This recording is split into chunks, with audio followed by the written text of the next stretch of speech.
어제 우리 은사에 대해서 좀 이렇게 좀 살펴봤습니다. 그 은사를 잘 쓸 수 있는 여기 보면 좋은 길을 너에게 보이리라. 은사만 갖고 되지 않아요. 은사를 쓰는 사람이 사랑이 있지 않으면 그 은사는 안 된다는 것입니다. 1절부터 3절까지 보면 사랑의 탁월성을 얘기했죠. 은사가 아무리 많아도 우리에게 받은 달란트가 많아도 사랑이 만약에 함께하지 않는다면 그건 안 된다는 거예요. 사람의 방언과 천사의 말을 할지라도 그 사랑이 없으면 소리라는 구리라는 게 징이에요. 징. 시끄러운 징 있죠. 그거와 울리는 꽹가리가 되고, 또 내가 예언하는 등이 있어 모든 비밀과 모든 지식을 하고 또 산을 옮길 만한 모든 믿음이 있을지라도 사랑이 없으면 내가 아무것도 아니다. nothing이다. 아무것도 아니다. 또 구제와 또 내 몸을 불사르게 내어줄지라도 희생을 한다 할지라도 내게 아무 유익이 없노라. 상대방에게 유익이 있겠지만 자기는 그러니까 사랑 없이도요 사람이 그 대의 명분에 의해서 자신을 낼 수가 있습니다. 내 몸을 불사르게 내어줄지라도. 그러니까 지금 사랑과 그 어떠한 은사가 사랑이 빠진 그 어떠한 은사들은 아무리 이렇게 뛰어나 막 산을 옮겨요. 지금 우리 저 한라산 가기 힘든데 일로 오라. 일로 와. 막 그런 믿음이 있다 하더라고요. 배 타고 계시니까 막 붙어라. 제리도 옮기고 막 그러한 무슨 그러한 믿음이 있더라도 사랑이 없다면 아무것도 아니다. 우리가 그걸 생각해야 되니까 사랑이 제일 중요하니까 이 은사를 내가 많이 못 받아서도 은사가 정말 아주 잘 드러나지 않는 은사를 갖고 있어도 사랑은 내가 꼭 소유하게 됐다는 걸 여러분 배워야 돼요. 그렇죠? 다른 말도 사랑은 꼭 가져야 된다. 사랑만큼은. 은사는 좀 차이가 날 수 있고 또 굉장히 뛰어난 은사, 그러니까 예언하는 등이 있어 모든 비밀과 지식을 알고 또 산을 옮길 만한 믿음, 또 막 그 모든 것으로 구제하고 내 몸을 불사르게 내어줄 정도의 그런 처절한 그런 희생 정신 막 이런 게 있더라도 사랑 없으면 그거는 아무것도 아닙니다. 우리가 이 본문을 통해서 깨달을 건 뭡니까? 사랑이라는 게 제일 중요한 거구나. 사랑은 은사가 아니에요, 여러분. 사랑은 은사로 어떻게 보면 뛰어넘는 거예요. 그런 사랑의 마음을 가지고 이제 어떻게 쓰느냐 할 때 나타나는 게 은사에 불과하거든요. 이 마음 없이 나타나는 거예요. 바리새인들이 열심히 하나님을 섬겼지만 마음 없이 하기 때문에 그건 아무것도 아니잖아요. 사랑이 없이 이렇게 우리가 뭘 할 수 있다면 그거는 다 필요 없다. 사랑이 그래서 제일 중요한 거죠. 그래서 뭐 우리가 목사일을 하든 선교사를 하든 뭐 조장을 하든 뭐라도 사랑의 마음이 없으면 아무것도 아니다. 그러니까 아무것도 아닌 것 같고 우리가 아무것도 아닌 성경에서의 값어치를 쳐주지도 않는 것 같고 이 땅에서는 막 드러내는지 모르겠어. 병을 막 고친다. 와 대단하다. 사람들한테 막 그렇게 할지라도 그건 아무것도 아니에요. 아무것도 아니에요. 무슨 뭐 이런 능력들 다 소용없다는 거예요. 그럼 사랑은 도대체 어떤 것인가? 거기 4절부터 7절까지 보면 14가지에서 혹은 15가지 둘 사이로 볼 수 있는데 사랑은 도대체 무엇인가 할 때 사랑은요 참는 거라고 그래요. 참는 거다. 참는 건 무슨 특별히 사람들에 대해서 참아주는 게 사랑이에요. 참 어렵죠. 한두 번은 참지만 한 세 번까지 참지만 4번 어떻게 하면 4번 더 이상 못 참아. 4번인데 어떡하나. 저 4번까지 참면 5번째 어떡할까? 못 참아. 5번째. 근데 이제 사랑은 참으라. 그러니까 어떻게 보면 분통 터지는 일이죠. 참는 거. 사랑은 오래 참는 것이다. 또 사랑은 온유한 것이다. 이제 연약함으로 자꾸 우리는 오해할 때가 많아요. 저 사람 참 온유하다고 힘없어서 비빌대는 사람은 온유하다고 그러는데 그건 온유함이 아니에요. 요새 얘기하는 온유함은 그 힘의 절제에서부터 오는 부드러움이에요. 다 갖춘 사람이 가진 쓰거든요. 이러한 그 부드러움. 우리 제가 한번 얘기했나요? 이제 쿵푸 하는데 대련을 붙는데 2단과 고수 사범이 단장이 하는데 보면 2단은 그냥 온갖 폼을 다 잡고 관장 그 사람은 내가 그거 봤어요. 그냥 폼도 없어요. 그래도 싸우면 이길 수가 없어. 이미 다 터득된 상태에서요. 어떤 자신감보다도 어떤 힘의 절제에서 오는 어떤 부드러움이 있어요. 우리 자매들이 그런 형제 만나면 참 좋을 거예요. 그래서 그런 사람 편해요. 그러니까 다른 사람한테 다른 사람이 좀 쓰기 편하도록 자기를 내맡기는 사람, 이게 온유예요. 어려운 거야? 내맡기는 사람, 온유. 부부간에도 그러면 좋죠. 부부간에 배우자가 마음껏 나를 쓸 수 있을 만큼 편안한 사람, 온유. 친구들이 나를 마음껏 쓸 수 있도록 해줄 수 있는 온유. 또 사랑은 투기하지 않아요. 남이 자기보다 조금 더 뛰어난 걸 인정하지 못하는 사람이 있어요. 그래서 투기하게 되죠. 특별히 자아상이 건전하지 않을 때 그래. 비교의식, 열등의식, 자꾸 뭐 인정받으려고 하고 이런 게 다 아직 자아상이 건전치 않아서. 그러니까 이 투기를 하지 않는 게 자랑이다. 아니, 않는 게 사랑이다. 또 자랑하지 않고 교만하지 않다. 자랑은 이제 말로 하는 것이고 교만은 행동을 하는 거예요. 그러니까 우리가 하나님께 인정받으면 이렇게 자랑하려고 할 필요 없어요. 이런 노력 안 해도 됩니다. 하나님께 인정받아. 하나님께 인정받지 못하는 사람은 항상 주위 사람이 나를 어떻게 볼까? 매번 하나님 나를 어떻게 볼까 생각 안 해. 콰이트하면 자기가 빼먹거나 늦게 자고 늦게 일어나서 콰이트하면 제대로 못 이런 건 생각도 안 하고 오히려 그런 시간은 없어도 막 세수 열심히 하고 닦고 막 머리 감고 막 이제 그런 거 굉장히 신경 써요. 콰이트함 하나도 안 하면서 자꾸 다른 사람 신경 쓰는 사람. 그런 사람들이 이제 자꾸 인정받으려고 하니까 자기를 되게 자랑하려고 하는. 자랑하지 않는 거예요. 사람은 또 행동도 그렇게 교만하지 않고 무례행치한다는 건 이제 예의를 어긋나지 않는다는 거예요. 그러니까 우리가 나보다 힘이 없다고 아주 오만하게 굴고 또 힘 있는 사람한테는 비굴하게 하는 거 이런 게 다 무례한 거죠. 예의를 깨는 거예요. 그러니까 그 몸가짐이 품이 없는 사람들이 있죠. 몸가짐이 품위가 없어요. 무례한 거예요. 자기 딴에는 개성이고 톡톡 튀는 건데 굉장히 품위가 없어 사람이. 이게 무례한 것입니다. 그러니까 더 쉽게 하면 은혜롭지 못해요. 그 사람의 말투나 행동들이 좀 뭔가 이상하게 은혜롭지 못한 사람. 이게 이제 무례히 행하는 것입니다. 거칠은 행동. 예를 깨는 거예요.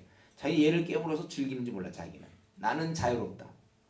나는 뭐 이런 거 구애받지 않는다. 그래서 무례한 거예요. 사랑을 할 때 그렇지 않아요. 여러분 우리가 어떤 자매를 진실로 줘, 형제를 진실로 줄 때 굉장히 행동을 자매들 좀 다소곳이 한다든가 아니면 좀 어떻게 이렇게 약간 달라요. 분명히 무례히 행치 않고. 사랑은 자기 유익을 구치 않는다. 그래서 자기 유익을 우리 성경에 보면 구치 말라고 그랬죠 항상. 그런 이제 우리가 믿기 전에는 자기 거 챙겨야 되고 믿고 나서는 이제 우리는 자기 거 챙기지 않고 남의 거 챙기는 사람. 그러니까 자연스럽게 자기 유익을 구치 않으니까 손해가 뒤따르게 되는 거예요. 자기 건 항상 챙기고 자기 항상 편하게 하려고 자기는 조금 손해 안 보려고 한다면 이건 어린 자예요. 그래, 딴 사람 편의를 항상 배려하고 힘들겠지. 그래. 내가 항상 손해 보는 자기의 유익을 구치 아니하고 또 성내지 아니하고 그 문자 그대로 성내는 거. 또 악한 것을 생각지 않는다. 이것은 이제 복수하려고 하는 거. 복수. 그러니까 내가 어떤 사람한테 받은 어떤 그 상처나 해 이것을 기억하는 거예요. 잊어야 되거든요. 그러니까 사랑이라는 것은 용서할 뿐만 아니라 망각까지도 포함됩니다. 그 사람이 나에게 잘못한 것을 항상 기억하고 늘 기억하고 있어. 꾸준히. 그게 아니라 빨리 잊는 거예요. 잊도록 노력해야 돼요. 그러니까 불의를 기뻐하지 아니하고 우리는 남이 내게 해를 끼친 것은 곧 잊어버리지만 불의에 대해서는 우리가 경계해야 됩니다. 사랑은 묘하게도 악을 싫어해요. 비나스 같은 경우 사랑 바로 그런 표시입니다. 악을 어떤 악도 싫어하는 게 사랑입니다. 오히려 진리와 함께 기뻐하는 거예요. 사랑이라는 게 괜히 중립이 아니에요. 뭐든지 다 좋다고 그러는 게 아니고 불의를 기뻐하지 않는 게 진짜 사랑입니다. 그리고 또 모든 것을 참고 모든 것을 믿으며 모든 것을 바라며 모든 것을 여러분 이거 7절 같은 경우는 부모님이 보통 이렇게 해요. 모든 것을 참아요. 잘못을 덮어주고 성가심과 괴로움을 잘 넘어가고 짜증을 견디고 배은 망덕을 참아요. 모든 것을 믿어요. 그 사람을 신뢰하고 있는 거예요. 그 사람의 장점을 자꾸 기억하며 신뢰하고 믿다가도 안 될 때 그래도 나중엔 잘 되겠자면 모든 것을 바라는 거예요. 낙관주의가 아니고 하나님이 그에게 은혜를 베푸시겠지 이거예요. 그래서 모든 것을 견딘다. 예, 끝까지 해나간다. 그 사랑이 지금 여기 14가지 내지 15가지. 왜 14가지가 되냐면 그 불의를 기뻐하지 아니하면 진리와 함께 기뻐하고 하나로 보면은 14가지고 그걸 따로따로 하면 15가지가 되는데 저는 사랑의 속성을 이렇게 얘기했는데 우리가 이거 사랑이라 할 때 과연 우리가 이것을 소유할 수 있습니까? 이걸 실현할 수 있을까요? 저희 방금 우리가 이렇게 살펴봤지만 벌써 이거 하는 동안 얼마나 자신에게 이렇게 많이 걸리는 걸 느끼지 못합니까? 저 역시도 이거 하면서도 역시 많이 걸리는 것 같아요. 그러니까 이게 사실은 기도하는 자에게만 따라오는 거예요. 자기를 날마다 복종시키는 성령의 역사로만 가능한 것이지. 우리는 쉽게 웬만하면 이런 걸 사랑을 쉽게 보고 사랑합니다 뭐 이러는데 그 입으로 그냥 감정으로 생각하는 경우가 있는데 사랑은 그게 아니에요. 참는 게 사랑이고 믿어주며 바라고 견디고 불의를 기뻐하지 않고 자기 유익을 구하지 않는 거 이런 게 사랑이라니까요. 성내지 아니하고 예의를 지키는 게 사랑이에요. 온유하고 막 이런 거.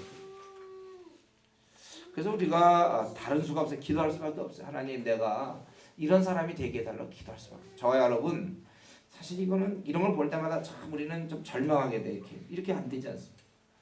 하나님께 기도할 수밖에. 이렇게 되도록 하나님 이렇게 말씀하신 성경 이렇게 말씀하신 이상 이제 나는 이런 사람이 돼야 되는구나. 이거 우리가 이 중에 한 15가지 얘기했는데 이제 자기 몇 가지 걸립니다.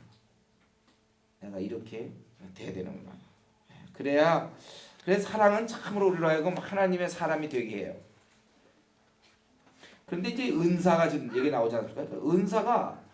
은사가 이런 거 하나도 바탕이 안 된 채 제대로 은사가 이런 거 바탕 안 된 채 그 은사는 아무 의미가 없는 거거든. 비록 그 성령의 은사라 할지라도 막 사람을 꿰뚫어 보고 병을 막 고치고 무슨 굉장한 믿음이 있고 엄청난 일을 해도 얼마든지 13장에서 왜 나오냐면 12, 13, 14장 은사장이라는 데가 13에서 갑자기 사랑 얘기가 나오냐면 사랑이 없는 그 능력들 소용없다는 거야. 사랑이 없는 박사학위 아무 소용없어요. 사랑이 없는 어떤 뛰어남 아무것도 아님을 기억해. 우리 만약에 우리나라에서도 장관을 뽑거나 아니면 무슨 국가의 일꾼을 뽑을 때 중요한 건 뭐냐면 국가 정말 국민에 대한 사랑이 있어야 되는 거예요. 그 사랑이 없는 사람 자꾸 뽑으면 힘들게 하는 거죠. 부부간에도 마찬가지예요. 무슨 아무리 그가 내 마음을 알고 무슨 무슨 생일날에 무슨 꽃을 보내며 막 옷도 센스 있게 아주 색깔도 잘 골라주고 막 분위기 있게 근데 사랑이 없대요. 그런 거 아무리 잘하면 무슨 소용이 있습니까? 꽃이 너무 보내준 꽃이 너무 멋있었나 내 마음에 꼭 드는 그런 꽃인데 그 생일날 그런데 그만 보내고 딴 데서 놀고 오고 있고 예를 들면 그게 무슨 의미가 있겠습니까? 그렇지 않아요? 그런 거 좀 못하더라도 사랑이 있는 게 더 중요하죠. 사랑의 마음 하나도 없고 그런 건 무지잖아요. 다 필요 없다는 거예요. 비싼 거 그런 안목이 있는지 아니에요.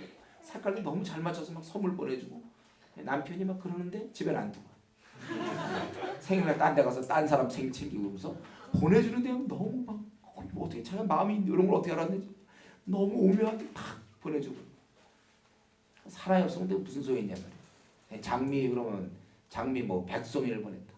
남편을 놓고 그럼 장미랑 더불어 교제하면서 그럼 지내는 그걸 들고 와야 좋은 거죠. 배달부가 듣고 보내고 자기는 딴 데 가서 딴 친구 생일 챙기고 있으면 사랑이 애당초 없다면 무슨 의미가 있냐 이거예요. 그러니까 이 은사들을 얘기할 때 말이죠.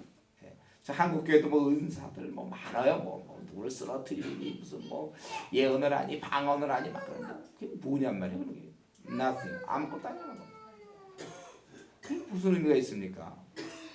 교회의 덕이 되죠. 어떻게 하면 내 형제자매를 섬기는데 사용되지 않는다면 그건 오히려 과시가 될 수 있어요. 자기가 갖고 있는 은사들을 가지고 과시하고 드러내고 고린도교회 아주 시끄러웠단 말이야. 시끄러웠어. 서둘 막 은사들을 실제로 그 은사 중심의 교회들 보면 항상 은사가 있어요. 서로들 막 그 은사 쪽이야. 그걸 소위 영적이라는데 영적은 이게 영적이에요. 불의를 미워하고 손해 보는 거. 그렇게 모든 것을 견디며 무례행치 않는 거, 이런 사람이 영성 있는 사람이지. 그런 거 하는 건 그건 어차피 하나님 나눠주신 거 아닙니까? 그래서 어떻다 많이 받았으면 그 사람이 영성이 있는 겁니까? 그 영성 있는 사람이 많이 받아야 그게 이제 잘 사용되는 거지. 그냥 그건 받으면 뭐야, 자기가 경건의 시간도 없고, 예, 말씀을 사모도 없고, 형제를 죽으려는 생각도 없고, 손해 보려는 것도 없는 사람이, 예, 병 고치는 사 받아서 뭐 합니까? 그래서 그만 드러나는 거예요. 정말 사람을 섬기는 마음과 그런 손해 보려는 마음, 오래 참는 사람, 교만치 않은 사람, 무례행치 않는 그런 사람이 영성이 있는 거예요. 그게 진짜 영성이에요. 이게 어렵죠. 하나 주신 거 써먹는 게 뭐 어렵어요? 병 고치는 데서 병 고치는 거, 그건 어떻게 보면 뭐 너무 당연한 거예요. 그런 거는. 예. 우리가 밥 잘 먹고 건강하면 걸어 다니는 거 어렵습니까? 뛰어다니는 게 어려운가요? 뛰어다니고 수도 걸어 다닐 수도 기어 다닐 수 있고 이런 건 이제 쉽게 해서 은사인데, 예, 쉽게 얘기하면 이제 그런 건 누구나 다 할 수 있단 말이에요. 그런 이런 영성. 그래서 바울사가 좀 계속 강조하는 게 예언 문제에 있어서 너무 예언 방언 뭐 이런 문제로 너무 고린도 교회 시끄러워. 너희가 아무리 사람의 방언과 천사의 말을 할지라도 사랑이 없으면 그 징이다 징. 꽹가리 하는 꽹가리 하면 내가 무슨 갖고 와서 쳐주겠네. 마이 삼 내가 쳐볼까? 꽹가리. 시끄러. 시끄러워하지 뭐 방언한다 뭐 예언한다 시끄러. 정말 중요한 것은 뭐예요? 내가 이러한 오래 참을 수 있는 사람입니다. 온유할 것이고 사람에 대해서, 왜냐하면 은사 남을 섬기는 데 목적이 있기 때문에 투기를 하지 않는 사람입니다.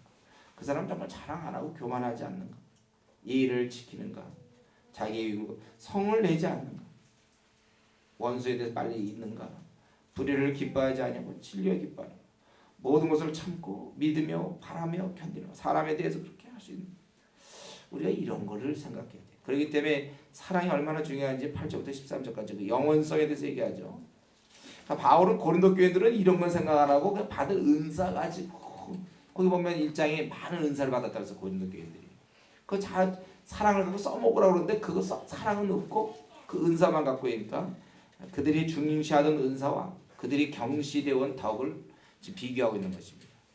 그래서 사랑은 언제까지 떨어지지 아니하나 예언도 펴하고 방언도 고치고 지식도 펴하라. 여기서는 예언, 방언, 지식뿐만 아니라 뭐 병 고치는 사, 지금까지 얘기했던 그 은사를 몽땅 다 얘기하는 거예요. 이것들은 왜냐하면 주의 몸을 세우기 위해서만 필요한 거예요. 그 세울 때 사랑의 마음을 갖고 세워야 되는데, 그게 그리고 이제 주님이 오시면, 주님 앞에서 더 이상 필요하지 않아요. 몸을 세우기 위해서 필요한 것이지. 땅의 모든 것은 부분적이라는 거예요. 그래서 온전히 것이 올 때는 폐해진다. 우리가 부분적으로 알고 부분적으로 예언하니 온전한 것이 올 때는 부분적으로 하던 것이 폐하리라. 이것은 이제 그것이 어떠한 잘못됐다는 게 아니라 부분적이라는 거니까, 예를 들면 해와 별빛, 햇빛과 별빛, 별빛은 별빛대로고 온전한 것이죠. 그러나 그 차이가 나, 그 빛이 그런 거예요. 여기서도 온전한 것이 올 때 폐해진다. 그래서 이것을 사람의 경우로 예를 들어서 11절에 장성한 후에는 우리가 어린아이를 버렸다. 어릴 때 뭐 하나 좀 막 그러고 막 우리 애들 모습 보잖아요. 이 누나 우리 현재 모습 가지고 보면 그 어릴 때는 어린애 그게 있어요. 그거 안 되면 막 떼쓰고 막. 근데 지금 우리가 그러면 안 되잖아. 지금 어릴 때 좀 더 크면 이제 저희 어릴 때는 무슨 딱지치기라든가 그 딱지치기 그 구슬치기 이런 거 하다가 이제 그 이러면요 집에 와서 막 그 생각만 하면 좀 딱지로. 지금 그런 거 아직도 생각하고 있는데 제가 지금 이 시간 딱지를 많이 따야 돼. 구슬 지고 이거 어떡하나. 그때는 분해서 한 번 막 안 온다든가 그랬지만 그런 어린아이를 우리가 버려야 되는 거 아니냐. 여기서도 우리가 이제는 거울로 보는 것 같이 희미하나. 이게 부분적인 겁니다. 그 당시 거울, 지금이야 요즘 거울이 정말 오히려 지금은 거울이라고 얘기하면 안 돼. 그 당시에는 이제 동으로 만든 거니까 아무래도 옛날에 거울은 거의 좀 희미하잖아요. 그런 것은 이제 희미하지만 그때는 내가 온전히 알게 된다. 그런 즉 믿음, 소망, 사랑 이 세 가지는 항상 있을 것인데 그 중에 제일 사랑. 요새 이 세 가지를 보통 비교하려고 그러는데 믿음, 소망, 사랑 중에 사랑이 최고다 이런 개념이 아니고 전체적인 개념이에요. 왜냐하면 그 소망이라는 게 모든 것을 바라고 믿음, 사랑 안에 소망이 있고 모든 것을 믿으며 믿음, 소망, 사랑 이거 사실 말은 세 가지지만 이게 하나거든요. 결국 이제 사랑 제일이 그러니까 모든 것을 종합하여 사랑이다 이거예요. 그러니까 은사를 여러분 많이 강조하지만 전체적 의미는 이 사랑을 강조하는 거예요. 그래서 우리가 신앙생활 할 때 내가 뭘 잘 할 수 있을까 보다 내가 어떻게 하면 이런 사랑의 마음을 품을 수 있을까. 그래서 그게 계속 서투르더라도 좋아요. 서투르. 여러분 그 자식을 키울 때 말이에요. 내가 낳은 아기가 이제 나는 아기 키우지 1년밖에 안 된다. 엄마가 1년 경험이면 물론 한 30년 그리고 애를 한 10명 키운 아줌마와 비교해 보면 좀 서투르겠죠. 그러나 이 아기한테는 누가 더 좋을까요? 아기한테는 그래도 그 엄마의 이게 아주 잘하더라도 사랑이 담긴 그걸 더 좋은 거예요. 애한테는. 그런 거 비슷해요. 우리가 때로 내가 받은 은사가 좀 적을 수 있고 뭐 남들은 다 받는데 혼자 못 받을 수도 있고 또 우리에게 여러 가지 있지만 그런 게 중요한 게 아니에요. 그런 걸 자꾸 중요하게 생각하고 막 놀래고 이게 뭐냐 막 그게 잘못된 거야. 방향을 잘못 준 거예요. 오히려 우리는 어떻게 하면 내 안에 사랑을 품을까. 여러분들이 저와 여러분 사실 저도 마찬가지고 우리가 이 땅에 있는 동안 어떻게 하면 이 사랑을 점점 키워나갈까. 어떻게 하면 이 사랑의 마음을 가지고 내가 하나님을 섬기며 사람들을 섬기며 비록 그럴 때는 은사가 좀 없어도요. 다 이게 이렇게 보완이 돼요. 사랑의 마음이 전달되면 사랑으로 하면 돼. 못해도 사랑의 마음. 이런 것들이 사실은 굉장히 중시돼야 되는데 갈수록 이상하게 그런 거는 좀 놔두고 어떤 능력을 자꾸 드러난다. 뭘 좀 잘할 수 있어. 이런 게 이제 강조되는 시대. 그거는 지금뿐만 아니라 고린도 교회도 그랬다. 여러분 제가 아무리 이렇게 얘기해도 만약 내가 막 병 고치는 사람 누가 한 사람 한번 받아보세요. 그럼 다들 나도 한번 받아봤으면. 누가 막 예언의 은사 받으면 나도 받아봤으면. 믿음의 은사라든가 방언이라든가 다 받아보려고 그러지 몰라요. 그런데 너무 관심 갖지 마시고 어떻게 하면 내가 하나님의 이러한 사랑을 더 잘할 수 있어요. 예수님께서 결국 돌아가신 것은 어떤 은사가 훈련해서 돌아가신 게 아니라 사랑의 마음이 많으시기 때문에 우리에게 목숨을 주신 거예요. 우리가 이걸 배워야 돼. 이게 제일 중요한 거예요. 이게. 그리스도의 몸을 세우는데 절대적인 것은 사랑이지 그러한 어떤 은사들이 아니다. 그걸 확실히 알아야 되는 거예요. 그렇기 때문에 바울사도는 14장에서 아주 강조하고 있는 게 지금 왜 지금 이걸 합니까? 고린도 교회는 방언의 문제가 너무 심각하기 때문에 방언마다 다 방언한단 말이에요. 그래서 특별히 그래서 우리 12장에서도 의도적으로 방언을 제일 뒤에다 갖다 놓고 계속 지금 그러는 거예요. 지금 이 14장에서 이 1절이 전체에 대한 얘기예요. 사랑을 따라 구하라. 신령하고 사모하되 특별히 예언을 하려고 하라. 이 1절부터 19절까지 전체 주제입니다. 그러니까 바울 사도는 무슨 얘기를 하고 싶냐면 너희들 예언의 은사를 사모해라. 예언이 왜냐하면 다른 사람을 이렇게 3절에 있는 것처럼 덕을 세우고 권면하고 안위하는 것이거든요. 때로 예언에는 물론 신비로운 요소가 있겠죠. 이렇게 어떤 지식이 있다면 너 이런 일 했지? 그러니까 어떻게 좀 약간 그 초자연적인 그런 것도 있을 거예요. 그렇죠?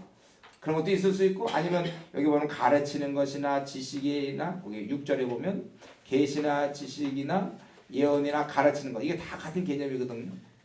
그렇기 때문에 바울 사도는 좀 뭘 원하냐면요.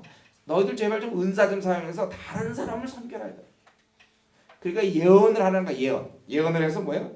예언이라는 게 어떤 단지 뭐 앞날 이런 개념이 아니고 덕을 세워주고 3절에 권면해 줄 수 있고 안위할 수 있는 거. 성경에 보면 로마서 15장에 보면 말씀에 안위가 있다고 그랬죠. 또 너희가 주의 말씀에 풍성히 거하노 피차 가르치고 권면하라. 그러니까 이 말씀과 절대로 떼어놓는 예언은 좀 의미가 없어요, 여러분들. 원래 말씀이 항상 아주 특별한 경우가 있겠지만 대부분 경우는 이 말씀 가운데서 사람들을 덕을 세우며 권면하고 안위하는 것입니다. 예언이 그러면 좋잖아요. 사람을 세워주기 때문에 권면해주기 때문에 안위하고 덕을 세우기 때문에 그게 중요한 거예요. 그래서 지금 이 14장 전체는 뭘 얘기하고 싶냐면 방언, 너희가 방언에 대해서 많이 얘기하지만 그것이 아니라 예언을 특별히 너희가 하라. 그런 얘기입니다. 예언을. 왜냐하면 방언과 예언을 비교를 계속하고 있어요. 그 당시에도 이 방언이 참 문제가 됐어요. 어느 시대나 방언이 문제 안 된 적 없어요. 항상 그런데 지금 이 바울 사도 마음속에는 사실 14장 1절만 얘기가 끝나도 돼요. 예언들 너희들 해라. 왜냐하면 덕을 세워줘야 되고 권면하며 안위하는 것이기 때문에 그게 은사의 목적상 맞는다 이거예요. 그럼 방언은 뭐냐? 방언은 2절에 그거는 하나님께 하는 것이다. 사람에게 하는 게 아니고 하나님. 그래서 나중 보면 사람 있는 데서 방언하지 말라는 거 아니에요. 혼자 골방에 들어가서 하든지. 그건 사람에게 하지 않냐고 하나님께 하나니 이는 알아듣는 자가 없고 그 영으로 비밀을 말하는 것이다. 혹시 이것이 어떤 깨달음을 혹시 그 영이 알아서 얘기하는 건지 아니면 알아듣는 자가 없다는 뜻의 비밀일지 그건 모르겠어요. 그래서 그거는 알아듣는 사람이 없는 그거기 때문에 덕이 세울 수가 없어. 덕을. 지금 목표는 그리스도의 몸을 세우기 위해서 이 덕이 세워져야 되고 다른 사람을 세워줘야 되고 사용돼야 되는데 다른 사람에서 사용이 잘 안 된단 말이에요. 그래서 여기 보면 너희가 그래서 예언을 모든 것을 다 신령을 사모하되 특별히 1절에 예언을 하려고 하라 이 말하는 거예요. 4절에 방언을 말하는 자는 자기 덕을 세우고 그리고 예언을 하는 자는 교회의 덕을 세운다. 근데 지금 전체적인 흐름 뭡니까? 교회의 덕을 세우라고 계속 강조하는 거 아니에요. 그래서 약간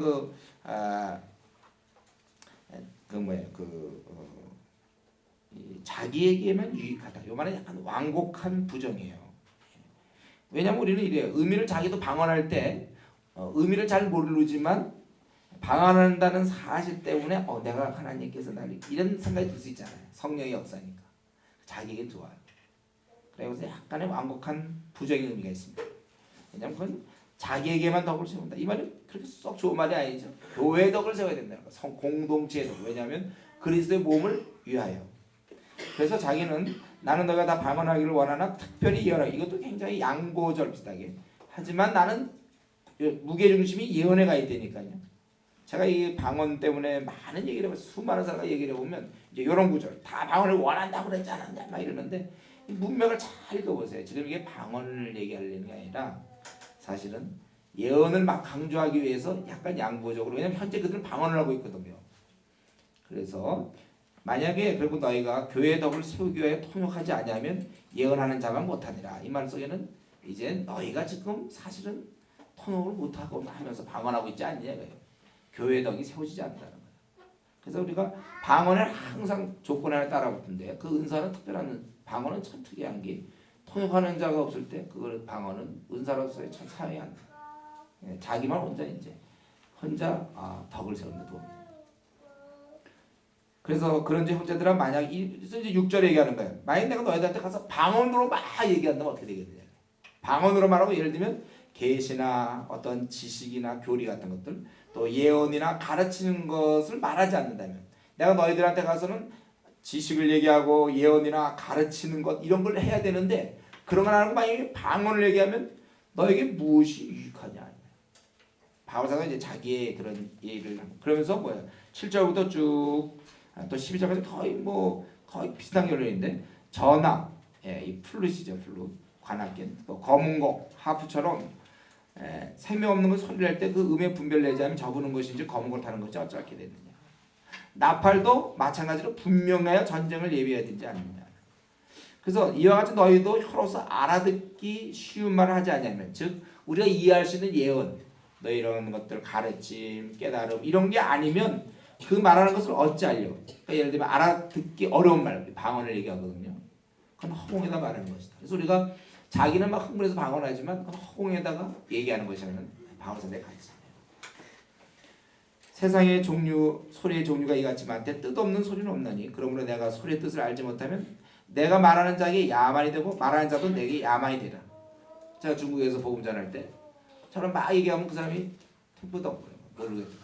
또 그 사람이 얘기하면 나도 템포동 서로 계속 서로 몰라. 서로 야만이 되는 거예요. 그러니까 너희가 정말 신령해서 사모하는 자인즉 결론이 뭡니까? 교회의 덕을 세우기 위하여 풍성하기를 구하라. 그러니까 뭘 구하라는 거예요? 예언을 구하라는 거예요. 저와 여러분들이 예언을 구하라는 거예요. 예언. 근데 예언이 뭐라고요? 때로 이렇게 어떤 비밀 같은 지식 이런 것도 있지만 주로 이제 교리에 대한 깨달음, 가르칠 수 있어야 되고 권면할 수 있고 안위할 수 있고 덕을 세울 수 있는 걸 뭉뚱그려서 예언이라고 보는 거예요. 하나님 말씀의 능력이에요. 그러니까 우리가 그거를 그 풍성하기를 구하라. 그럼 우리 방언하는 데는 뭡니까? 너희들 통역 구해라. 너희들은 통역 구하고 있어라. 그럼 우리 원래는 뭐라고요? 이 방언하는 사람도 이제 뭘 구해야 됩니까? 예언을 구해야 돼. 우리 중에 혹시 방언 못하는 사람이 있으면 그가 구할 것은 방언이 아니라 예언을 구해야 되고 우리 가운데 혹시 방언하는 사람이 있다면 그는 통역을 구해야 된다는 거예요. 통역을.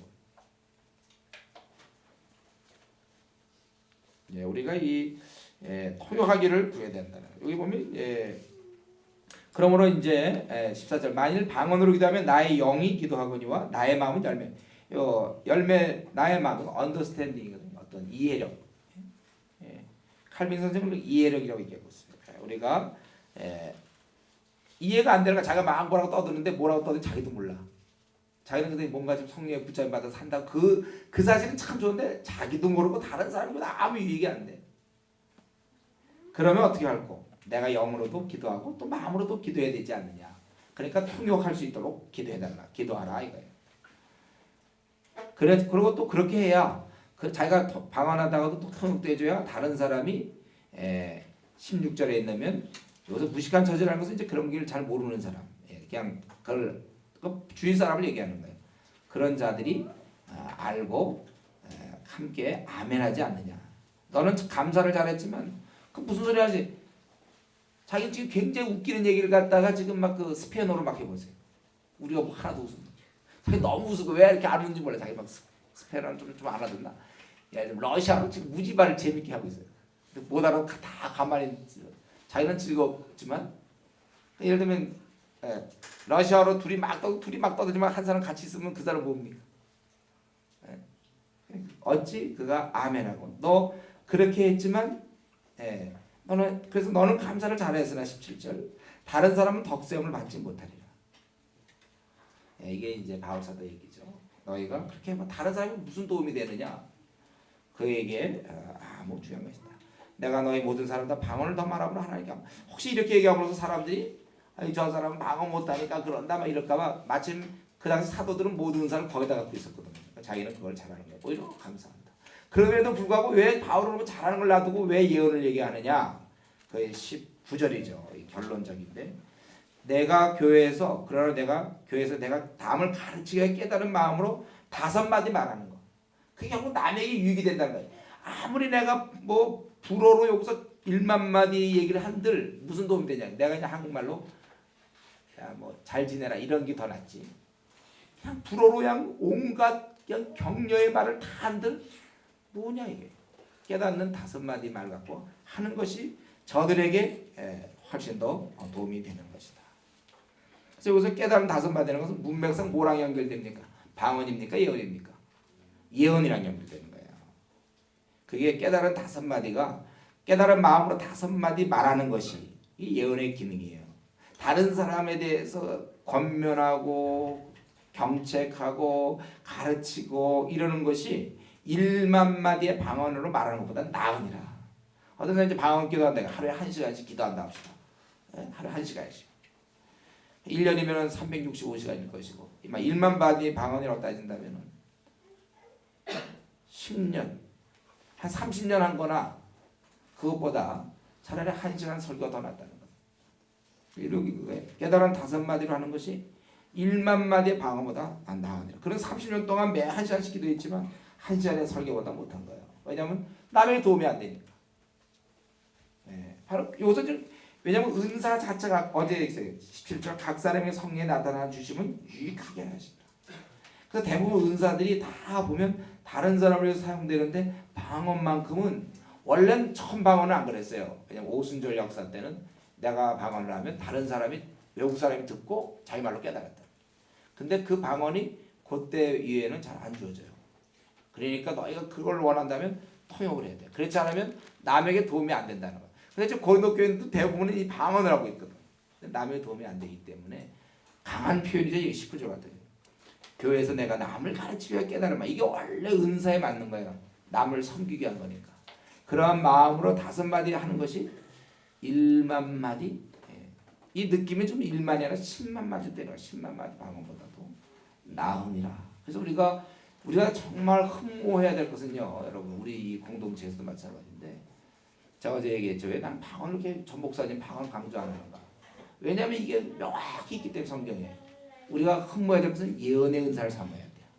다른 사람을 가르칠 수 있고 권면. 조금 더 쉽게 얘기한다면 PBS를 삼아야 된다는 거예요. 말씀을 깨달은 5마디로 가르치는 게 더 중요하기 때문에 관심을 제가 그쪽으로 계속 돌리고 있는 거예요. 우리가 이 시대 하나님의 몸을 세우기 위해서 좀 성도들이 너무 몰라요.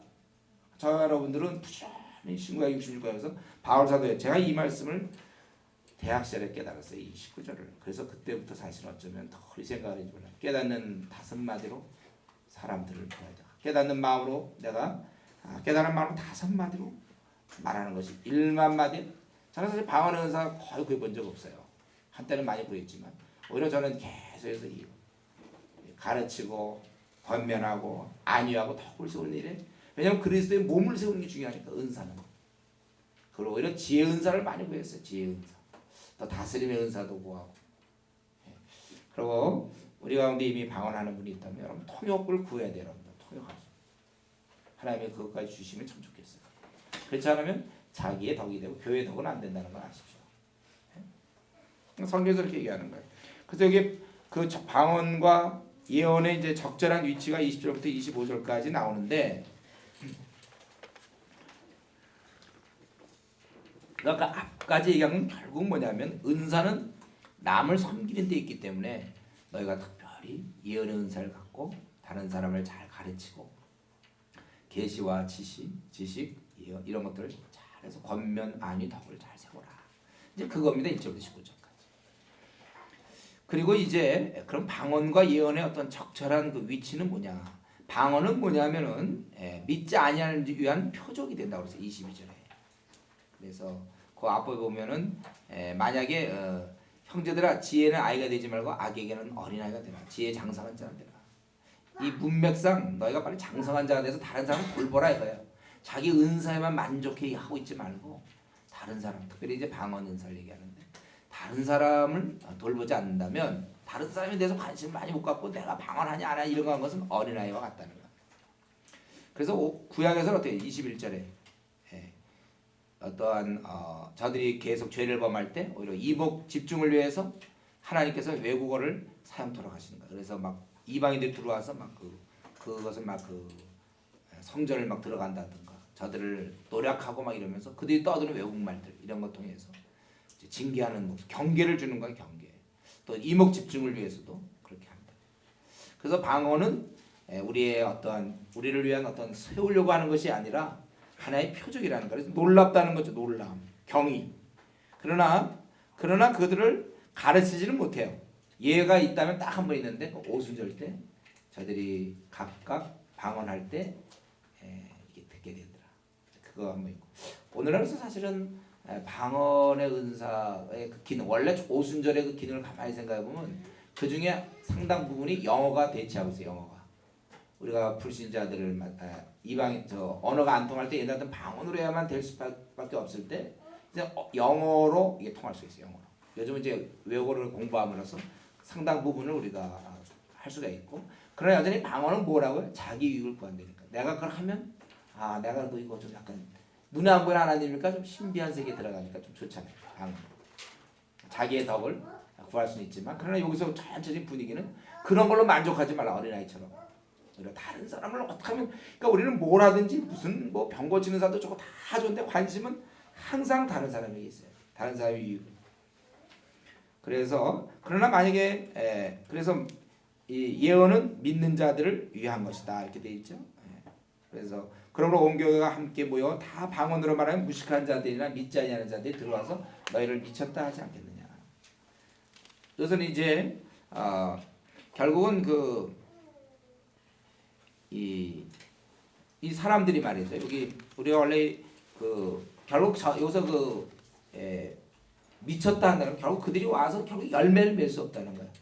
칼빈이 그것을 개종으로 봤는데 개종. 저들이 도대체 바뀌지 않는다는 거예요. 그러나 예언을 하면 믿지 아니하는 자들이나 무식한 자들이 들어와서 모든 사람에게 책망을 예언의 길이 그겁니다. 책망을 드리며 모든 사람의 판단을 받고 그 마음에 숨은 일이 드러나게 되므로 그걸 밝힐 수 있어요. 잘 이렇게 말씀을 가지고 분간하면서 이런 말씀인데 너 생활이 이렇게 되면 되느냐? 뭐 이렇게 여러 가지로 해서 그가 드러남으로써 하나님께 경배하며 그러니까 아까 방언의 기능은 경배가 안 나온다는 거예요. 엎드려 하나님 자기의 죄를 회개하게 되고 하나님이 참으로 너희 가운데 계신다 전파하리라.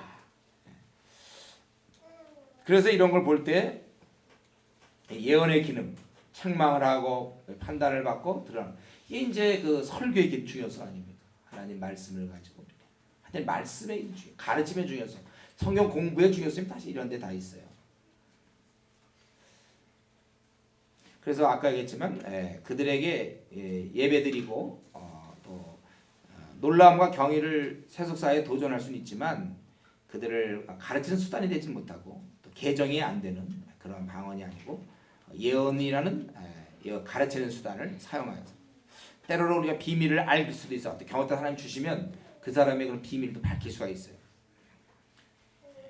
그래서 우리 근데 이 예언을 자꾸 예언하면은 지금 우리 이제 더 들어가기 전에 예언과 방언을 좀 얘기하면 예언할 때 말이죠. 꼭 뭐 어디로 뭐 이사 가라 뭐 이런 거 있잖아요. 이번에 뭐 된다 안 된다 이제 이런 식의 예언은 오늘 본문과 전혀 관계가 없는 거예요. 책망하고 드러나게 해야지 뭐 이사 가고 뭐 어떻게 될 것이다 이런 그런 예언은 지금 우리 오늘 본문에서 어디 그렇게 나옵니까? 책망과 판단하고 그래서 경배로 이끌어야 돼 하나님께. 경배 이게 예언의 기능이에요. 그래서 우리가 이 방언과 예언이 이제 교회에서 우리 공동체에서 사용되어질 때 우리가 규칙이 있어요. 적절한 방법이 있다. 이게 우리 한국교회 잘 안 지켜져요. 적절한 방법이 있는데 자 거기 뭐라고 나와 있습니까? 26절에 그런즉 형제들아 어찌할꼬 너희가 모일 때 때로는 공예배일 수도 있겠고 때로는 이렇게 이제 성도들이 모일 수 있는 건데 각각 찬송이 있겠죠. 또 가르치는 말씀도 있어요. 계시도 있습니다. 또 방언도 있으며 통역함도 있거든요. 여기서 이 방언은 반드시 통역함과 같이 가야 되는 거예요. 모든 것을 덕을 세우게 하라. 항상 이 덕을 세우는 데 필요한 거예요. 그래서 만일 누가 방언으로 말하거든, 두 사람이나 다불과 두 사람 정도는 아니면 세 사람 정도를 하되 한 사람이 통역할 거예요. 요새 얘기하는 방언은 그냥 방언이 아니라 공동체에서 통역이 있는 방언. 그럴 때 할 것이요. 만약 통역하는 자가 없거든 교회에서는 잠자고 믿는 자들 모임에서는 나오면 안 되는 거 방언이. 자기와 및 하나님께 말할 것이요. 제가 이 얘기를 갖다가 아주 많이 했는데 방언이라는 것은 원래 이런 우리 기도 때 나오면 안 돼요, 여러분들. 자기 혼자 있을 때 하는 거예요. 우리 신도원 다닐 때도 그렇고 기도할 때 막 방언으로 막 얘기하는 기도하는 사람 통역도 없으면서 그건 하지 말라고 그래서 이렇게 여기 나왔잖아요. 자기와 및 하나님께 말하고 어디요? 사람들 없는 데서 혼자 조용히 하나님께 기도하는 것이지. 그리고 하더라도 뭐예요 여기? 그러니까 할 때는 통역하는 사람이 있을 때 가능해요. 그러나 만약에 통역하는 자가 없거든 잠잠하라. 성경의 이런 원리들을 아주 무시해요 요즘은. 잠잠하고 돼 있잖아요. 자기와 및 하나님께 말할 것이다. 예언하는 자는 둘이나 셋이나 말하고 다른 사람들이 근데 예언은 어떻습니까? 방언에게는 통역하는 게 굉장히 필요하지만 예언에 있어서 분변이 있어야 돼 분변. 이 방언 달리 예언은 분변이 있어야 된다는 말이에요. 그래서 정말 성령님에 의해서 된 건지 아닌지 그 어떤 사람이 예언했다는데 그게 성령에 의해서 된 건지 아닌지 알기 뭡니까? 방언도 사실 그래. 방언도 어떤 사람 방언한다 그러면 들어보면 그게 진짜인지 가짜인지 알게 뭐예요. 제가 시간 날 때도 얘기하죠. 가짜 방언들의 모습 뭐라고 했어요? 가짜 방언들의 모습은 이 들어봐도 언어 같지가 않아요. 딱 들어보면. 하늘나라의 언어인데 방언은 우리도 러시아를 들어도 제가 러시아 모스크바 갔을 때도 러시아 사람들 얘기 들어보면 확실히 이거 지금 뭔가 얘기하고 있어요. 나름대로 그들도 주어 같은 게 있는 거 분명히 어떤 목적격 보호 나름대로 다 있는 거예요. 또 우리가 무슨 뭐 케냐를 가도 또는 어딜 가도 다 주어 뭐 목 이런 분명 언어가 있어. 언어. 여러분 우리 중국을 갔을 때도 어떻습니까? 그들 얘기가 분명히 막 이러면서 하는데 뭐가 되죠? 이 대화가 이게 언어란 말이에요.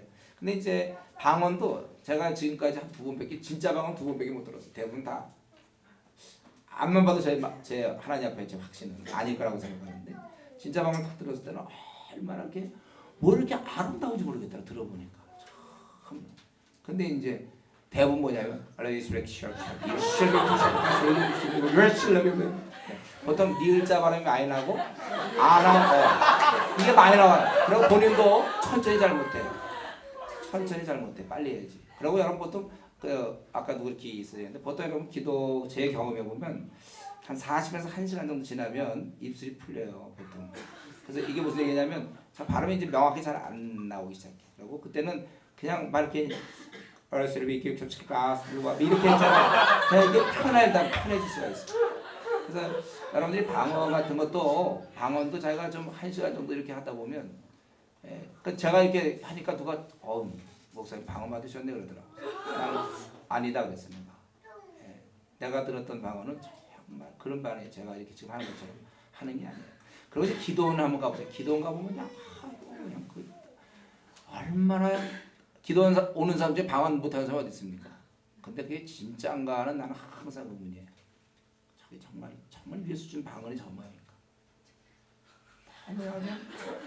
아주 억지 들어보면 있잖아요. 언어가 아니라 그 언어라고 얘기할 수 무슨 하늘나라의 언어는 우리 이 땅의 언어만도 어떻게 책에도 안 잡혀 있고 그냥.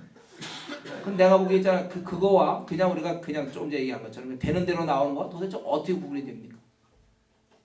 내가 이전에 신대원에 있을 때도 우리 목사 이제 그때 전 동역자들 기도 같이 할 때 막 방언 기도하면 딱 듣다가 아주 그냥 아주 집중이 안 되고 참 그게 문제예요. 그래서 정말 그 사람 통역을 못 하니까 만약 통역자가 있다면 그게 될 텐데 통역은 없거든. 그러니까 이게 진짜인지 가짜인지 누가 얘기하겠어? 본인이 이제 방언 은사 받았다고 그래요. 근데 나는 그럴까 과연? 지금까지 그래요. 참 방언이면 참 하나님과 대화하는 느낌 들어야지. 그냥 어떻게 보면 그냥 되는 대로 얘기하는 것 같고 그걸 방언이라고 얘기해. 본인이 규정했는데 본인이 규정하니까 뭐 어떡합니까? 자기가 방언이라는데. 그리고 대부분 또 방언하면서 그런 사람들이 방언해갖고 그 방언이라고 그러니까 자기도 그러니까. 근데 저는 아니다. 그러고 원래 진짜 그러고 어쨌든 그런 걸 들을 기회가 별로 없어요. 왜냐하면 혼자 기도할 테니까 성경 원리대로 따지면. 그리고 이제 공동체에서 얘기할 때는 통역자가 반드시 대동해야 됩니다. 네, 그거예요. 이게 성경 원리에 이런 게. 그리고 예언의 경우도 마찬가지예요. 예언도 그게 진짜인지 아닌지 알 게 뭐예요. 막 얘기하는데. 그래서 어떻게 다라고 했어요? 그걸 분별할 수 있어야 돼요. 이게 위로부터 온 건지 아닌지. 그걸 어떻게 분별합니까? 여러분 PBS 꾸준히 하는 사람들은 분간이 돼요. 말씀에 일관된 원리가 있거든요. 아주 말씀에 일관된 원리가 있어요. 그거를 알아야 돼요. 딱 듣고서 말이 안 된단 말이에요. 말씀에. 대부분 이제 기도원 같은 데서 주로 보면 지금 재정 문제와 관련된 예언들 많아. 딱 하면 너는 3시간 찬양을 하라든가 이런 전혀 성경에 어떤 근거 하나도 없는 찬양을 올라가면 좋죠. 그럼 왜 3시간이야? 그리고 여기서 얘기는 책망과 판단 또 이러한 어떤 권위 있는 예언이 아니야 보면 권위가 있고 정말 하나님의 그러한 좀 위로부터 온다는 어떤 지혜가 가미되고 그런 예언들이 있어야 돼. 한마디야 책망도 그냥 그렇게 해서 그냥 어떻게 피할 수도 없는 막 그런 책망이라 그러한 분별력과 이런 거. 그래서 예언을 한다고 그럴 때 그것에 대해서 잘 분별해라. 왜냐하면 지금 이게 사실은 주의 나라를 위해서 잘 사용되어지는 건데 자꾸 이 사단이 장난치거든 이런 거. 왜냐하면 요 세계부터 영적인 세계거든. 방언, 예언 이런 게 다. 여기서부터 우리가 기준이 없어지기 시작해요. 자기가 원하는 대로 할 수 있고 특별히 눈에 하나님이 안 보이기 때문에 우리 자꾸 이런 걸 흠모하는 마음이 원래 기본적으로 있어요. 그래서 여러분 우리 한국교회가 커진 이유 중에 하나가 이런 신비한 표적, 기적, 우리 순복음교 같은 데 보면 거기 병 많이 나 실제로 그렇겠죠. 병 많이 고치고 또 은사 중심으로 많이 나가면 그렇게 할 수 있어. 그러나 중요한 것은 위험의 대신 이게 막 이상적으로 빠질 수가 있거든요. 실제로 그런 경우가 제가 대학생 때부터 지금까지 너무나 많이 겪어왔어요. 이런 문제를 하도 많이 겪어서 차라리 더 나가기보다는 좀 조심하는 게 낫겠다. 여기서도 예언한다고 해서 믿으면 안 돼요. 하나님부터 받은 말씀 이런 말들도 참 조심해야 돼. 하나님이 나에게 이렇게 말씀하셨다. 그거 어떤 근거로 그렇게 얘기하는지 깨달았다는 좋아요. 내가 말씀을 보고 깨달았다는 좋지만 하나님께 나에게 주신 말씀 이러는데 그 어떤 경로로 받게 되었는지 이런 것들을 좀 잘 생각해봐야 돼요.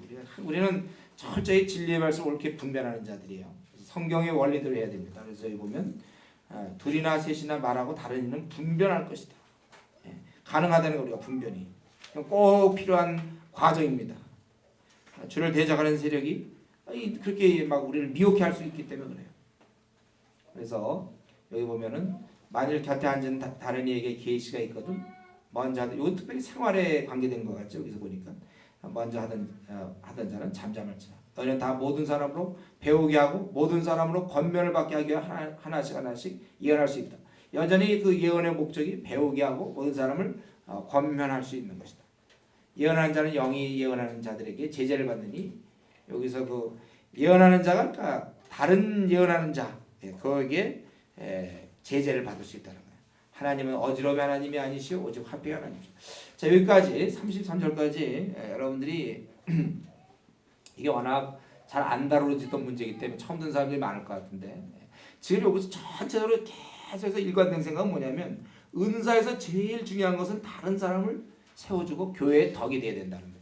이런 면에서 지금 방언 가지고는 그 본인에게는 덕이 되지만 교회적으로 안 되니까 너희가 잠잠하라. 그리고 자기와 및 하나님께 말하라. 그리고 예언이라고 해서도 믿어도 안 되는 것이 어떨지 모르니까 그걸 잘 분별해야 된다는 거예요. 은사라고 다 되는 게 아니에요. 오히려 이렇게 예언 은사 막 이런 데가 교회가 깨지는 경우가 있어요.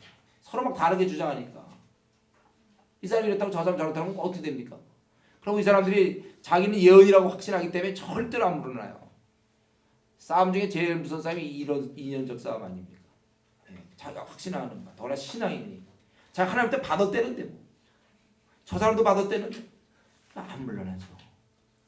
그러니까 이걸 잘 분간해야 되면 굉장히 성숙하지 않으면 안 되는 거예요. 그러니까 교회 아무리 그것이 은사라고 해서 다 되는 게 아니라는 거예요. 분별하는 건 굉장히 중요하죠. 성령의 깨달음조차도 그거는 중립이란 말이에요. 우리 예를 들면 사도행전 21장 8절부터 14절까지 보면 빌립의 네 딸이 바울에게 네가 예루살렘 하면 결박될 것이다. 거기까지는 그게 예언의 기능이에요. 거기까지 될 것이다. 거기까지. 그런데 바울 어땠습니까? 결박되느냐? 간다. 꼭 이게 안 간다로만 생각하면 안 돼요, 여러분들. 누가 예언을 받아서 피해서 있잖아요. 참 위험한 길 이렇게 피해서 가려는 그런 건 어린아이란 말이에요. 주를 위해서라면 결박을 당할 거냐? 이제 알았죠? 근데 여기서 결단해야 돼요. 내가 가겠다. 결박당하면서 내가 가서 거기서 해야 될 게 있다. 요런 게 이제 아주 다른 거죠. 우리 누가 너 어떻게 해봐라 막 진짜 많이 어떤 사람이 예언을 해서 너 서쪽으로 이사 가라 예를 들면 막 그런 얘기 했더라도 자기가 교회 근처에 있어야 될 것 같으니까 성교적이고 그런 너 요번에 이사 가자면 땅값 지금 있는데 땅값 떨어진다 그래도 떨어져야지. 나는 교회에 가까이서 나 새벽에도 나가야 되니까 땅값 떨어지는구나. 그걸 안다 하더라도 이사 안 가야 된단 말이에요. 그러니까 내가 교회 근처에서 사람들을 가까이서 우리 성경 공부 모임을 우리 방을 빌려줘야 되기 때문에 땅값은 떨어지지만 안 간다. 이런 거. 다 성경의 원리가 더 중요해요. 분별하는 거라서 이렇게 은사를 앞으로 우리 교회가 이제 커지다 보면요 별의별 사람 다 할 거예요. 또 한국 교회는 좀 막 가르치는 경우가 많아서 앞으로 그런 사람 있을 때 여러분들이 PBS 한 20권 이상씩 해놓고서 다 분별하면서 들어보고 성경에는 뭐가 있습니까? 신앙 성숙에 있어서 우리에게 이 은사를 많이 가진 자가 성숙한 자로 되어 있지 않죠. 지각을 사용으로 연단. 장성한 자는 지각을 사용으로 연단을 받아 분별하는 자가 장성한 자. 그럴 수밖에 없죠. 자기가 하나님께 선물 많이 받았다고 그 사람이 성숙한 자입니까? 이게 성숙한 사람이나 미성숙한 누구나 골고루 하나님이 은사를 다 주신다고 그랬어요. 근데 이제 그 은사를 가지고 성숙한 자는 더 잘 써먹고 미성숙한 사람은 그 은사를 잘 못 써먹고 미성숙할수록 그 은사에 집착하게 돼요. 그 주신 목적은 써먹으라고 준 건 남의 유익을 위해 써먹으라는데 미성숙하기 때문에 그 은사 자체에 집중하고 그리고 다른 사람이 있으면 병 고치 나도 저거 못 받나 이런 생각만 하고 자기가 받아오는 거 써먹을 생각 안 하고 뭐가 있어요? 은사는 권면하는 은사, 섬기는 은사, 가르치는 은사, 다스리는 은사, 격려하는 얼마나 은사가 많습니까? 남을 세우기 위해서 그거면 족한 거야 은사는. 근데 그런 건 안 하고 남이 받아서 나도 받았으면 좋겠다. 제가 이제 고등학교 때 기도한 게 그거 아니에요. 방언 내가 얼마나 기도했는지 몰라. 방언 또 병 고치는 거 있잖아요. 이런 거. 그런 거 받으면 너무 좋을 것 같아 내가. 근데 이제 어린아이를 버렸어. 저는 이제 그런 데 별로 관심이 없고 내가 어떻게 하면 우리 형제자매들을 섬기고 그들을 하나님 앞에 일꾼으로 만들 수 있어. 그렇기 때문에 특별히 필요한 게 지혜예요. 지혜를 제가 한 20년 이상 구해야 되지 몰라. 지혜의 은사 그리고 이 가르침 사람들을 잘 가르칠 수 있도록 이런 것 덕을 세워야 되고 그들을 세워주는 데 관심이 있어요. 어쩌면 이런 예언의 은사를 제가 이 성경 말씀대로 삼아야 됩니다. 그래서 사람들을 권면할 때 또 이렇게 지식 가르치는 안위 덕을 세워 이런 거. 그리고 우리는 각각 달라요. 어떤 사람이 이런 은사, 어떤 사람이 저런 은사. 근데 저 사람이 이런 은사를 못 받았다고, 내가 받은 은사를 못 받았다고 비난하거나, 또 그 사람이 또 너는 내가 받은 걸 못 받았냐고 무시하거나 이렇게 서로 할 수, 다 다르다고 성경에 그랬죠. 눈과 귀와 코 다 달라요. 그래서 중요한 거는 이 전체적인 강조는 어떻게 하든지 교회의 덕을 세워라. 어떻게 하든지 어린 자를 돌봐라. 이게 원래 십자가의 도리 아닙니까? 그 십자가의 도리, 십자가 예수 그리스도의 그 큰 목적에 맞춰서 모든 게 있지. 이걸 놔두고 이제 따로 노는 건 없어요. 성경 전체에서 따로 주님의 의도와 따로 노는 건 없다는 거예요. 그러니까 우리 사도행전 21장 그 빌립의 네 딸들이 원래 선지자에서 그거 딱 보니까 들어가면 결박닫기 보이는 거예요. 또 특별히 예언 중에 그런 생활인도 이런 게 있었나. 그러니까 그렇게 된다 할 때 바울은 어떻게 했습니까? 그래, 잠깐만. 내가 붙잡혀야 되겠구나. 판단하고 들어가는 거잖아요. 네, 이런 거, 그런 분별력 이게 중요한 거예요. 우리 중에 앞으로 예언할 사람이 있을지 모르겠 사람이지. 물론 이제 가르치고 또 다 예언의 일종이죠. 우리가 성경에 크게 보면 세워주고. 그럼 혹시 이제 앞날이 혹시 보이는 사람 혹시 우리 중에 있습니까?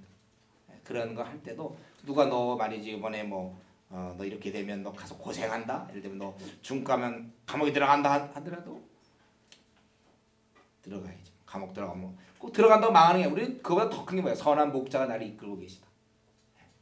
물론 네가 이 죄를 졌다가 너 요거 회개 안 하면 너 가서 이제 구렁텅이 빠져갖고 너 이제 너 완전히 넌 이제 시각장애인 내가 막 그렇다면 그런 건 좀 들어야 되겠죠. 자기 죄를 져서 그런 게 아니라면 내가 주를 섬기려고 할 때 주님이 내 마음을 아시는 한 그건 때로 그런 이런 걸로 해서 우리가 좌우돼서는 안 되고 그리고 특별히 예언의 은사라든가 제가 이전에 벌써 오래전 얘기 저는 한때는 산조차 다 긋었다고 했지. 어느 교회인데 전부 예언이에요. 근데 주로 예언이 뭐냐면 너랑 제가 결혼한다. 제가 너랑 뭐 그러니까 마음에 없어도 그냥 뭐 예언하고 이러니까 그런 것들 많이 봤어요. 은사가 이게 말씀 전체 그러니까 한 성경을 한 20권이나 30권 정도 연구된 가운데서 이런 은사 같은 게 주어지면 참 좋겠어요. 그래야 이걸 분간이 되는데 그런 건 하나도 없고 쌩짜들 그냥 어쩌다 그냥 그 분위기에 잡혀가지고 잘 막 정말인지 아닌지도 모르게 그냥 뭐가 뭔지 모르게 막 거기서 상처받고 교회 덕이 세워진 게 아니라 교회 덕이 깨지는 그런. 여러분 은사라고 다 되는 것이 아니라 이건 써먹으라고 주는 하나의 그 기능에 불과하단 말이에요. 기능이 있다고 다 된 겁니까? 기능이 있다고 성숙한 건가요?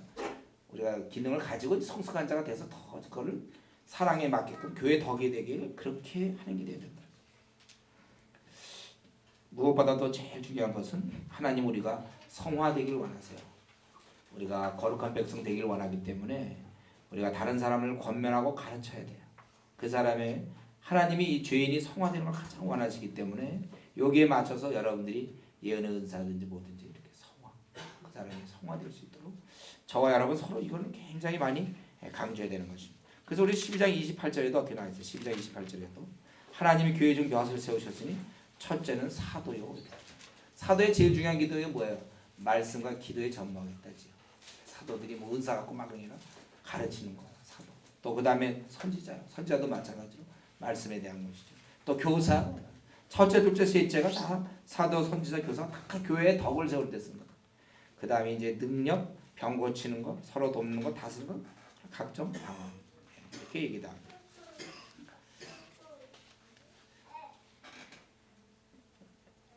이제 이러는 가운데 이런 방언 예언 여러 가지와 함께 질서를 유지하기 위해서 34절부터 40절까지 모든 성도의 교회에서 한 것 같이 여자는 교회에서 잠잠하라 이렇게 되어 있어요. 저희 말하는 것을 허락함이 없나니 율법에 이런 것 같이 오직 복종할 것이요.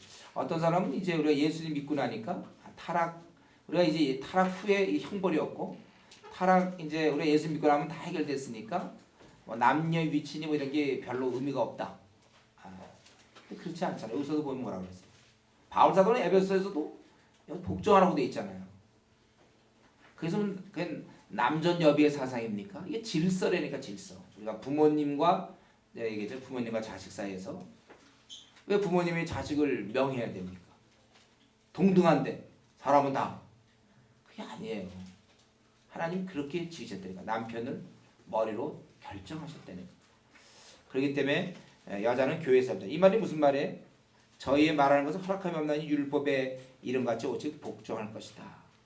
특별히 이것은 이제 잠잠하다는 건 뭐냐면 이제 막 가르치고 여성이 지금 얘기하면 이제 목사 역할 같다. 왜냐하면 교회는 큰 집이라고 했어요. 우리가 보통 얘기하는 가정은 작은 집이고 우리 하늘나라의 가족들 큰 집안이거든요. 여기서 이러한 집에서 가장이 해야 되잖아요. 남편이 가장이지 않습니까? 그런 것과 똑같이 교회에서도 마찬가지로 어떤 여성이 이 모든 교회를 막 이끌어가면서 좌지우지하기 그렇게 허락하지 않았다는 거예요. 왜 그러냐면 그 디모데에도 또 나오지만 하와가 먼저 꾀임을 받고 온 인류에게 죄를 심어줬기 때문에 이거 예수님과 거의 대칭되는 게 우리가 예수님의 의미가 뭐예요? 우리가 죄 때문에 생긴 거 아닙니까? 이것을 늘 주님을 기억해야 되는 것처럼 우리가 이렇게 됐다는 걸 늘 기억하도록 여성에게 질서상 그 남편에게 복종하더란 거예요. 왜냐하면 그걸 깼잖아요 이전에. 그 이후로 믿고 나서도 마찬가지, 여기도 마찬가지. 율법이랑 같이 오직 복종할 것이다. 그렇기 때문에 제가 여성 목사 안수를 반대하는 거예요. 요즘은 다 이제 웬만한 교단들은 허용하는 분위기고 저는 사실 반대합니다. 우리가 부분적으로 우리 함께 이렇게 좀 책임질 수는 있지만 지속적으로 여성이 한 교회에 목사가 돼서 쭉 이끌어가는 것에 대해서 저는 제가 지금까지 성경을 연구한 거에 비하면 저는 그걸 받아들일 수가 없어요. 적어도 지금 한 19세기 전 적어도 복음주의지에서는 지금까지 계속 그래왔어요. 근데 우리나라에서 최근 이제 여성 목사 안수가 이제 활발해지고 있는데 칼빈 선생의 가르침도 마찬가지예요. 더 큰 집 교회에서 주도하지 말라. 이러나 우리가 어떤 걸 배우려는 것을 내가 금하는 것은 아니다. 공예배 때를 피해서 집에서 얼마든지 너희가 배울 수도 있는 것이다. 하나님 말씀이 너희들만 뭐 하나님 말씀 다 입에서 너희가 우리는 이렇게 한다 하느냐? 또는 너에게만 임한 것이냐? 그래서 자기가 바로 지금 사도의 권위를 내세우고 있죠. 만일 누구든 자기를 선지자나 신령한 자라 생각하는 내가 너에게 편지한 것이 주의 명령인 줄 알라 이렇게 말씀. 이건 고린도 교회의 특수한 상황이라고 요즘 현대 신학자는 얘기하는 거예요. 그러나 그렇지 않아요 이거는. 권위의 출처가 주님의 명령이라고 했죠. 주님의 명령이. 아닐 때 너희가 신령한 자가 아니야. 어린 자야 너희들이. 너희들이 조금 영적으로 뭘 안다면 내가 지금 누군지를 알아야 되는 거예요. 여러분 우리가 무슨 만약에 야구를 난 너무 좋아한다 막 이러는데 예를 들면 박찬호가 나타났다고 합시다. 근데 알아보지도 못해. 나는 야구를 너무 좋아하는데 박찬호가 누군지도 몰라. 그거 진짜 좋아하는 사람입니까? 박찬호가 만약에 나왔는데 잘 못 알아봐.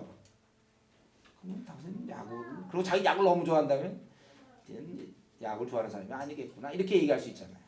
근데 만약에 내가 거기 38절 만일 누구든지 이런 것은 내가 누군지를 알지 못하면 그는 알지 못하는 자다.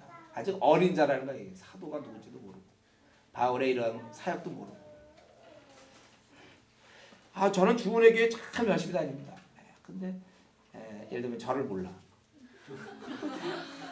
다른 주은혜 교회 아닌가 그거?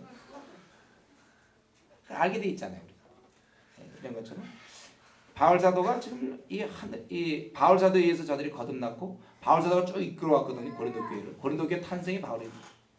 그런데도 그러한 바울이 하나님이 쓰는 사람인지조차도 모른다면 그냥 뭐 우리 동등한 인간이다 예를 들면 이런 식으로 직책에 대한 생각 없이 그렇다면 그거는 너희가 알지 못하는 자다. 그래서 만약 너희들 나를 갖다가 사도로 주의 명령을 내가 옮기는 자로 너희가 안다면 너희들은 잠잠하고 배워라. 그렇게 하라 이게 이제 바울 사도의 가르침.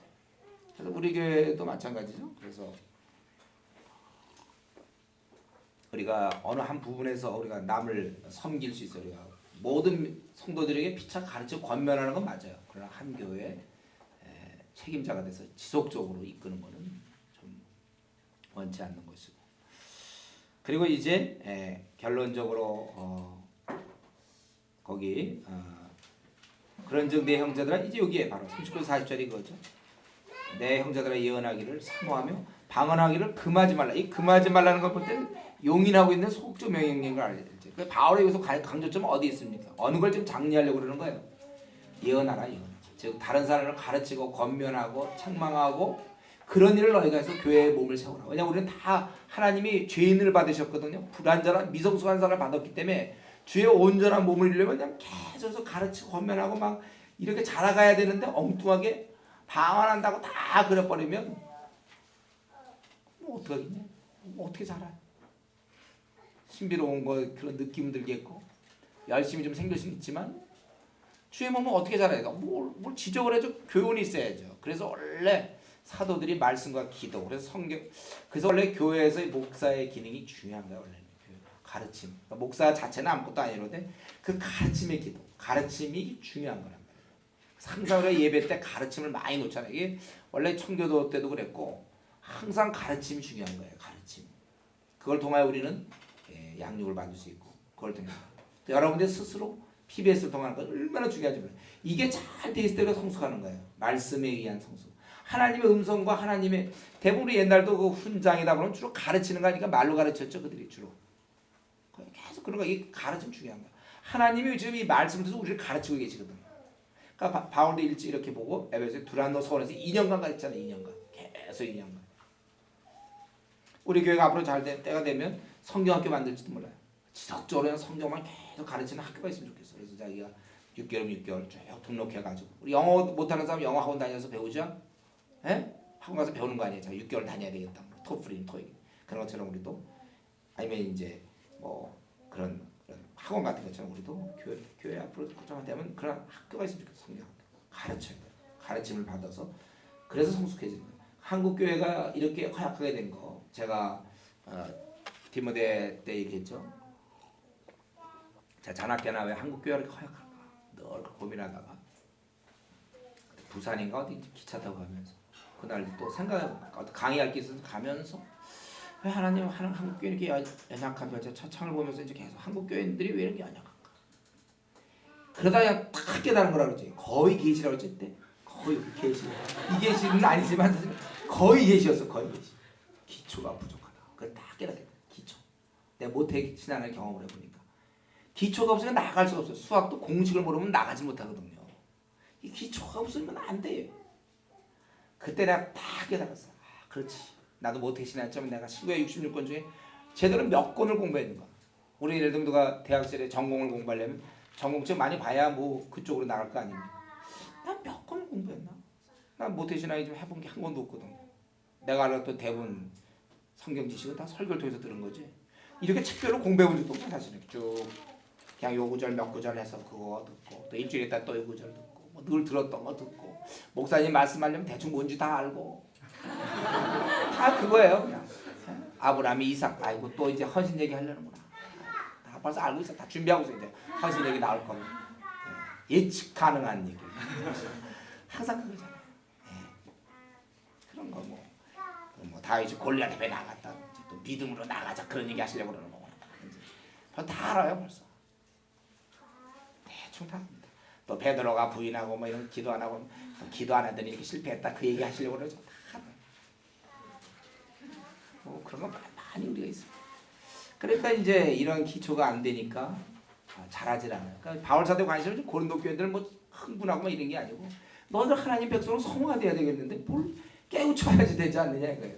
하지만 우리 인간들이 근데 그런 데 관심 없고 자꾸 뭐 광언만 하고 자기들끼리 막 만나 이러니까 그러지 말고 좀 예언을 하라 이거 그런 좀 내용들은 예언하기를 삼아 방언을 말하기를 금하지 말아요. 그래서 그거는 자꾸 방언을 그것도 하나의 은사니까요.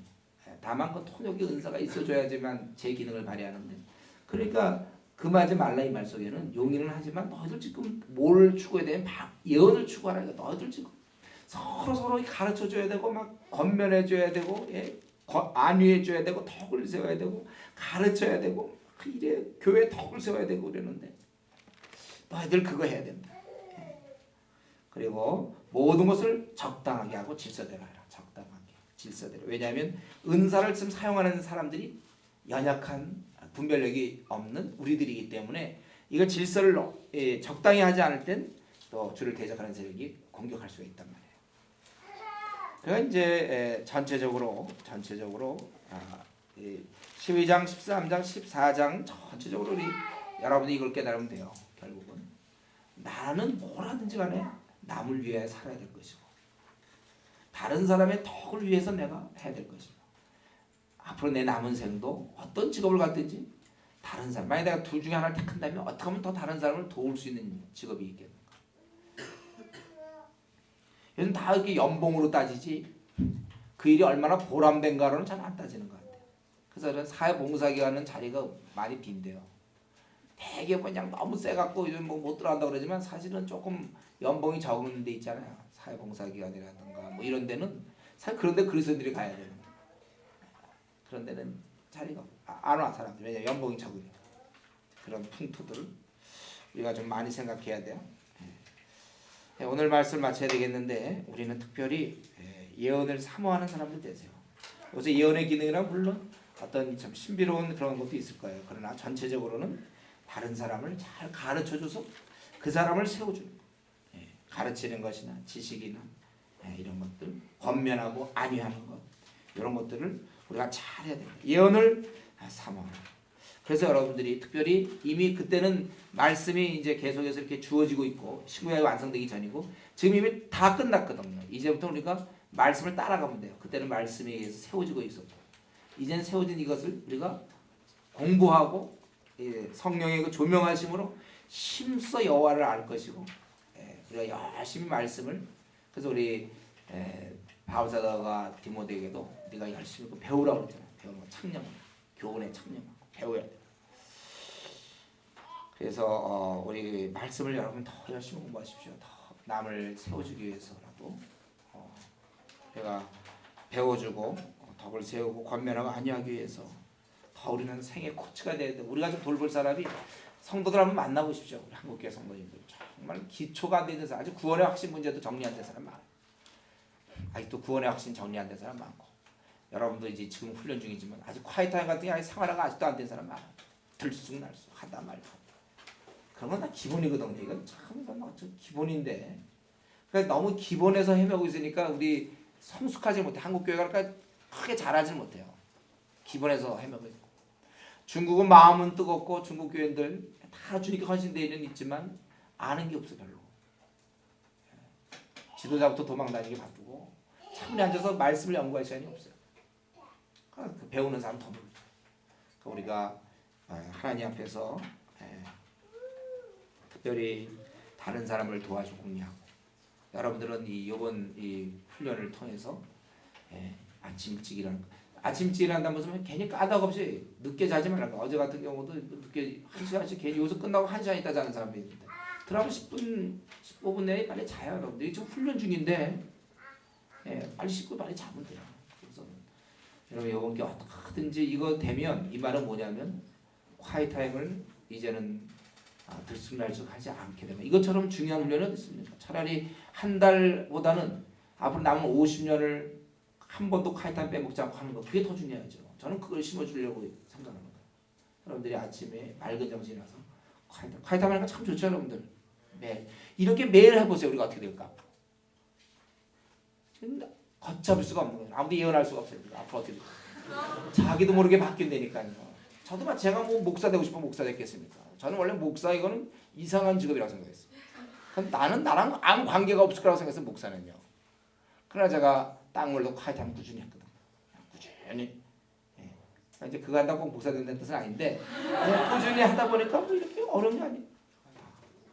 그런 사람이 사업을 해도 소망이 있고 그런 사람이 의사가 돼야 소망이 있고 그런 사람이 교사가 돼야 소망이 있지. 자기 것만 갖고 있는 사람이 가서 가르치면 뭐 할 것이며 의사가 돼서 뭐 할 것이며 여기 말씀의 깊이 우리 늘 좋아하는 말씀 그리스도 말씀이 풍성히 거한 후 피차 가르치고 권면하라. 항상 하나님께서 그걸 원해요. 왜냐하면 연약한 자들이 다 들어와 있거든. 우리 공동체 한국교회 그들 누가 자꾸 세워줘야 되는데 누가 하겠냐 이거야. 너들 왜 그런 거는 관심 없고 그냥 혼자만 덕을 세우는 쪽에만 관심이 있냐. 바울사도 답답하다 이거. 여러분 이미 방언을 하는 사람 자기가 볼 때 자기 진짜 방언 같은 사람 있어요. 정말 진짜 방언 그런 사람은 통역 은사를 삼아야 될 것이고 그렇지 않은 사람들은 또 그 두 단계보다는 빨리 예언의 은사를 삼아서 그런 과정에서 특별히 우리가 병행해야 될 것 말씀에 대한 사모함 예언을 사모하고 하나님 말씀을 그럼 하나님 말씀이라고 볼 수 있어요. 예언은 하나님 말씀을 많이 사모하고 공부하고 여러분들이 콰이타임을 사모해야 돼요. 일찍 자야 됩니다. 콰이트함을 위해서 일찍 자야 돼요. 설레임 가운데 또 뭐라고 말씀하실까? 일찍 자고 이번에 그런 훈련을 갖고 또 내가 일생 남을 위해서 어떻게 살 것인가를 이번에 좀 결심하고 결정하고 그 관심은 계속 거죠. 남을 위해 살아라. 12, 13, 14장도 결국 뭐냐면 남을 위해 살아라. 그거예요. 한마디. 뭐 은사 얘기하고 있지만 이 은사가 남을 섬기 남을 위해 살아라.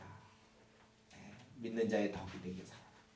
너희들 은사 같은 거 좋아하지 말고 더 큰 것을 붙잡아라. 심지어 얼마나 그 13장의 말씀 얼마나 그 강한 말씀입니까? 이런 거 다 있으라도 뭐 방언이 있고 천사의 소리고 예언하는 등이 있고 산을 옮겨 믿음 다 아무것도 아니다. 이렇게 최강의 표현. 왜냐하면 섬기는 게 중요하기 때문에. 주님이 바로 그렇게 살았기 때문에. 바라기는 우리 이번 수련을 통해서 끝으로 이번 지금까지 어떻게 지내는지 모르지만 수련을 다 마쳐갈 때는 내 삶 전체를 하나님의 미랄로 땅에 쓰고 남을 위해 사는 사람 나의 만족과 유익을 지금까지 구했지만 그걸 못 받게 되고 이 시간 우리 같이 통성으로 기도할 때는 하나님 내가 정말 내 좀 관점을 바꾸게 해주십시오. 사랑이 얼마나 그 위대하게 표현되고 있습니다.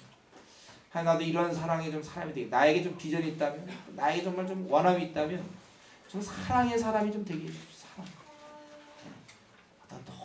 또 심지어는 은사까지 여기서 자신의 우월함을 드러내려고 한다든가 또 엉뚱하게 사용한다든가 그게 아니고 질서대로 하며 특별히 예언을 사모하는 것을 내가 왜 예언을 사모합니까?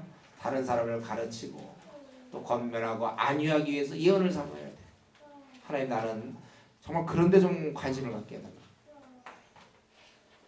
같이 좀 이 문제 가지고 내 남의 유익을 위해 사는 이것을 놓고 같이 통성으로 같이 기도하겠습니다.